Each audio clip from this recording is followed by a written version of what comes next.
গুপ্তাঙ্গের লোম 40 দিন না কাটলে তার ইবাদত কবুল হবে কি? অভিভাবকদের মতামত ছাড়া চরিত্র রক্ষা করার জন্য বিয়ে জায়েজ আছে কিনা? টয়লেটে ইস্তেগফার বা জিকির কোনটা পড়া যায় মনে মনে?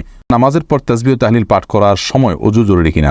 কবুতরের বিষ্ঠা কাপড়ে লাগলে নাপাক হবে কিনা? রোগের জন্য তাবিজ ব্যবহার করা জায়েজ হবে কিনা? ঋতুস্রাব বন্ধ হয়েছে ভেবে সহবাস করলে পরে দেখা গেল ঋতুস্রাব বন্ধ হয়নি, এতে করণীয় কি? 60 বছর আগের কবরের উপরে বাড়ি বানানো যাবে কিনা? মেয়েদের পিরিয়ড অবস্থায় বিয়ে করা জায়েজ কি না? আমি নতুন দাড়ি রেখেছি, মুখের নিচের অংশে থুতনির নিচে কি খুর দিয়ে পরিষ্কার করা যাবে? পিরিয়ডের পর অর্থাৎ শরীর খারাপ থেকে ভালো হওয়ার পর স্বামী সহবাস কবে থেকে করতে হয়? প্রস্রাবের জন্য ঢিলা কুলুক বা টিস্যু নিয়ে 40 কদম হাঁটার বিধান কি সহিহ? নামাজরত অবস্থায় যদি মেয়েদের সাদা স্রাব বের হয় তখন কি ওযু ভেঙে যায়?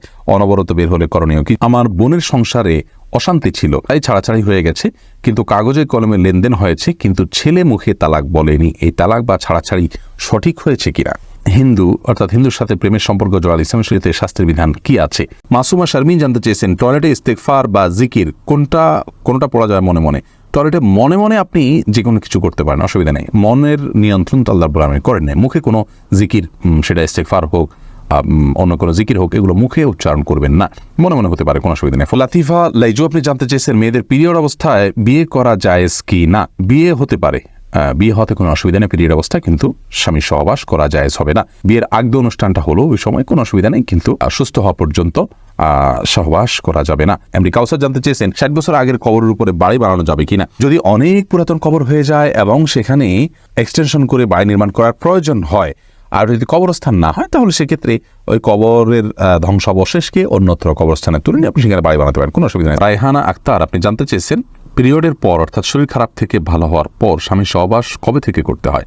অর্থাৎ ফরজ গোসলের পর, নামাজ শুরু করার পরে কি এটা করতে হবে? না, নামাজ শুরু করার পর করতে হবে এমন কোনো কথা নেই। গোসল হয়ে গেছে, ফরজ গোসল হয়ে গেছে, তাহলে আপনি পবিত্র হয়ে গেছেন, এখন স্বামী সহবাস আপনি করতে পারবেন। রুম্পা আপনি জানতে চেয়েছেন, নামাজরত অবস্থায় যদি মেয়েদের সাদা স্রাব বের হয় তখন কি ওযু ভেঙে যায়? অনবরত বের হলে করণীয় কি? জি হ্যাঁ, সাদা স্রাব বের হলে ওযু ভেঙে যাবে, কিন্তু এটা যদি অনবরত পড়তেই থাকে, 5টা মিনিটও সময় গ্যাপ না থাকে, পুরো সালাতের ফুল সময়টা ধরে যেতে থাকে একটু একটু করে, তাহলে সেক্ষেত্রে আপনাকে প্রত্যেক ওয়াক্তের জন্য ওযু করে সালাত আদায় করতে হবে। এরপরে ওযু করার পর যদি বের হয় কোনো অসুবিধা নেই, কিন্তু ওই ওয়াক্ত পর্যন্ত ওই ওযু দিয়ে আপনি সালাত আদায় করতে পারবেন।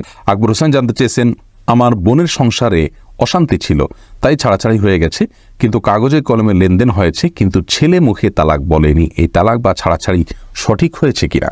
আপনার বোনের সংসারে অশান্তি ছিল, তাই ছাড়াছাড়ি হয়েছে, কাগজে কলমে লেনদেন হয়েছে, কিন্তু ছেলে মুখে তালাক বলেনি। ভাই আকবর হোসেন, প্রথম কথা হলো কাগজে কলমে কি লেখা হয়েছে? যদি কাগজে তিনি লিখিতভাবে ডিভোর্স দিয়ে থাকেন এবং তিনি সেখানে স্বাক্ষর করে থাকেন, ওটা পড়ে জেনে, তাহলে সেক্ষেত্রে তালাক হয়ে যাবে, মুখে কিছু না বললেও। লিখিতভাবে তালাক দিলেও তালাক হয় মুখের উচ্চারণ ছাড়া, কিন্তু তিনি কি লেখা আছে সেখানে জানতে হবে। কথার কথা, উকিল কি লিখেছে জানেনও না তিনি, বা তার কর্তৃপক্ষ, তারা পরিবারের লোকজন তালাকের কাগজপত্র রেডি করেছেন, তাকে শুধু বাধ্য করেছে সিগনেচার করতে, তিনি জানেন না কি লেখা আছে, তাহলে তালাক হবে না এরকম হলে। আর যদি তিনি জানেন কি লেখা ছিল, ওইটা পড়ে তিনি সিগনেচার করেছেন, তাহলে তাতে তালাক হয়ে যাবে। রাহি শাহী আপনি আইডি থেকে জানতে চেয়েছেন, প্রস্রাবের জন্য ঢিলা কুলুক বা টিস্যু নিয়ে 40 কদম হাঁটার বিধান কি সহিহ?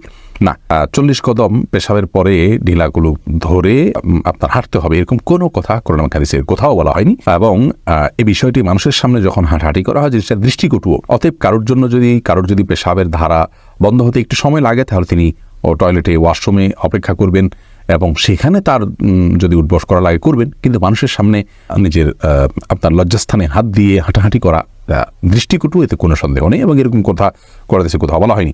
প্রিন্স রাফিন আপনি জানতে চেয়েছেন, পড়ে যাওয়া চুল বিক্রি করলে গুনাহ হবে কি না? যে চুলগুলো পড়ে গেছে সেগুলো বিক্রি করলে গুনাহ হবে, কারণ হলো মানুষের শরীরের কোনো অংশ বিক্রি করা জায়েজ নাই। আল্লাহ রাব্বুল আলামিন আমাদেরকে আমাদের শরীরের কোনো অংশকে বিক্রি করার অধিকার দেননি, কারণ এগুলো সবগুলোর মালিকানা আল্লাহ তাআলা, আমাদেরকে শুধু ইউজ করতে দেওয়া হয়েছে, আমরা এগুলো বিক্রি করতে পারি না। রুবেল মাহমুদ আপনি জানতে চেয়েছেন, আমি নতুন দাড়ি রেখেছি, মুখের নিচের অংশে থুতনির নিচে কি খুর দিয়ে পরিষ্কার করা যাবে? ভাই রুবেল, আপনি নতুন দাড়ি রেখেছেন, সেজন্য প্রথমে আপনাকে মোবারকবাদ জানাচ্ছি। আল্লাহ রাব্বুল আলামিন আপনাকে পূর্ণ একটি আমল, এটার উপরে অটল অবিচল থাকার তৌফিক দান করুন। বিশেষ করে আজকাল আমাদের যুবক ভাইদের জন্য এই আমলটা করানো বেশি কঠিন হয়ে যায়। মুখের নিচের যে অংশ, থুতনির নিচের অংশ, এটা খুর দিয়ে আপনি পরিষ্কার করা যাবে কিনা বলেছেন। এটা পরিষ্কার করার প্রয়োজন নেই, কিন্তু যদি গলায় থাকে এগুলো আপনি পরিষ্কার করতে পারেন, কারণ এগুলো দাড়ি নয়। কিন্তু এই থুতনির কিছুটা নিচে হলে এগুলো দাড়ি। অতএব থুতনির দিকে যদি গলার দিকে চলে আসে, কিছু দূর অনেকের আসে এবং এটা বিরক্তির কারণে, তাহলে এইটুকু আপনি চাচতে পারেন। কিন্তু থুতনিতে যেগুলো থাকে, অর্থাৎ এই যে চোয়াল হাড্ডি, এই হাড্ডির উপরে এবং হাড্ডির উপরে নিচে ধারে কাছে যেগুলো আছে এগুলো সবগুলো দাড়ি হিসাবে বিবেচ্য, এখন এগুলো কাটবেন না।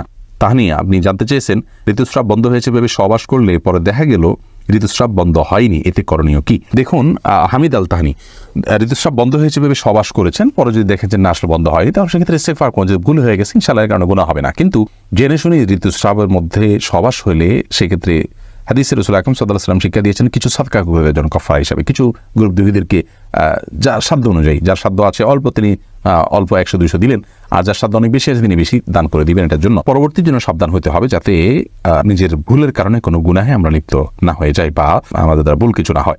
এরপরে সুইটি আহমদ আপনি জানতে চেয়েছেন রোগের জন্য তাবিজ ব্যবহার করা জায়েজ হবে কিনা। রোগের জন্য তাবিজ ব্যবহার করা ইসলামী শরিয়ার শিক্ষা নয়, সুন্নাহ নয়। রাসূল আকরাম সাল্লাল্লাহু আলাইহি ওয়াসাল্লাম ঝাড়ফুঁকের শিক্ষা দিয়েছেন। শুধু বাচ্চারা যারা পড়তে পারে না তাদেরকে ঝাড়ফুঁক সবসময় করা যায় না, বা করেও নিয়মিত ঝাড়ফুঁক করা যায় না, তেলাওয়াত করা করতে পারে না, তারা এক্ষেত্রে তাদেরকে তাবিজ দেওয়া যায় কিনা কোরআন হাদিসের আয়াত দিয়ে, কোরআন আয়াত এবং হাদিসের দোয়া দিয়ে শুধুমাত্র, সেটাকে কোনো ওলামা জায়েজ বলেছেন। কিন্তু রাসূল আকরাম সাল্লাল্লাহু আলাইহি ওয়াসাল্লাম কাউকে কখনো তাবিজ দেননি, দিতে বলেননি।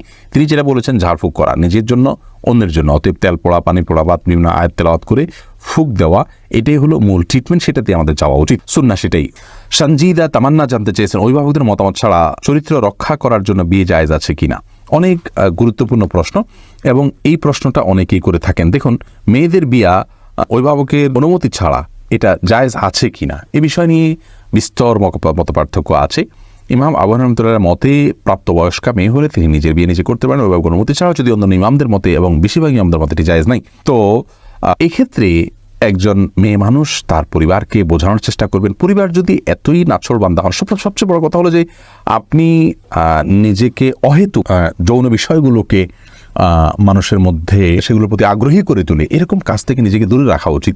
আজকাল দেখা যায় যে ছেলে মেয়েরা একে অন্যকে একান্তে কথা বলে, চ্যাট করে, এরপরে নিজেদের আর ঠিক রাখতে পারেন না, তখন বলে আমাদের এখন বিয়ে করবো কিনা। আপনি ওই পথে যেই তো আপনি নিজের ধ্বংস ডেকে এনেছেন। যার কারণে আপনি যদি ইসলামের শরিয়া অনুযায়ী চলে থাকেন তাহলে সেক্ষেত্রে এই প্রশ্ন আপনার আসবেই না যে এটা ছাড়া চরিত্র রক্ষা করা যাচ্ছে না। কেন চরিত্র রক্ষা করা যাবে না? আপনি পুরুষ থেকে নিরাপদ দূরত্বে থাকবেন, তার সাথে কোন পুরুষদের সাথে কোনো প্রয়োজন ছাড়া আপনি যোগাযোগ রাখবেন না, এবং পর্দার যে বিধিবিধানগুলো আছে আপনার সব মানে কণ্ঠের হেফাজত, আপনার সৌন্দর্যের হেফাজত, তাদের সাথে পুরুষদের সাথে মেলামেশার বিষয়ে যে শর্তগুলো আছে সেই সবগুলো যদি মেনে চলেন তাহলে তো আপনার প্রশ্ন আসারই কথা নয়। এটা হলো প্রথম কথা। দ্বিতীয় কথা হলো যে যদি কোনো কারণে আপনি ইসলামের বিধিবিধানগুলো লঙ্ঘন করার কারণে এখন আপনি আসলে বিপদে পড়ে গেছেন, তাহলে সেক্ষেত্রে আপনি এখন নিজেকে দূরে সরে আনার চেষ্টা করবেন। এটা দ্বিতীয় বিষয়।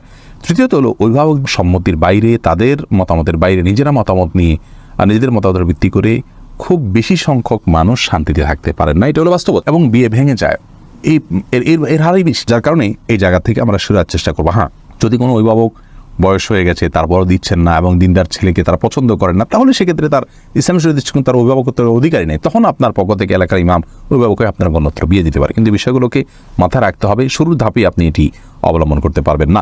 আব্দুর রাজ্জাক বিন সিরাজ জানতে চেয়েছেন গুপ্তাঙ্গের লোম 40 দিন না কাটলে তার ইবাদত কবুল হবে কি। গুপ্তাঙ্গের লোম বা অবাঞ্ছিত যে সমস্ত পশম আছে এই পশমগুলো 40 দিনের বেশি না কেটে থাকা গুনাহের কথা, কারণ হাদিসে এ বিষয়ে কড়াকড়ি রয়েছে।